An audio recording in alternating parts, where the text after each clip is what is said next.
ආයුබෝවන් ළමයි. ආයුබෝවන් සර්. අපේ සුමන සර් නම් රත්තරන් සර් කෙනෙක් සර්. පවුමක් කීයද දන්නේ නැහැ නේ. ඒක නම් දන්නේ නැහැ සර්. ඔබ මොකද ඔය ඈතේ ඉන්න මීනම්බේ දිහා මීනෑම්බියක් බලාගෙන ඉන්නා වගේ බලාගෙන ඉන්නේ? කෙලින් වෙයන්. අද අපි බලමු මේ ළමයන්ගේ දැනුම මට්ටම කොහොමද කියලා. ඔය ළමයා අද අපි කතා කරමු ගූබෝලේ ගැන. වැඩක් නැහැ සර් කතා කරලා. ඊයේ පිටිනේට ගිහිල්ලා බෝලේ ගූ ගොඩක වැටිලා. එන්න අමාරුවෙන් බේරගත්තේ සර්. ගූබෝලේ නෙවෙයි යකුනේ. ගූගෝලේ. හරි. අපි ඒක අමතක කරමු. අපි දැන් යන් සංගීතේ.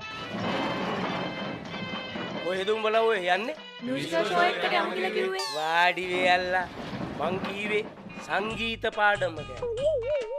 හරි. මම දැන් සංගීතයෙන් ප්‍රශ්නයක් අහන්න යන්නේ. ඔය ළමයා බලුප්පුක හොයාගත්තේ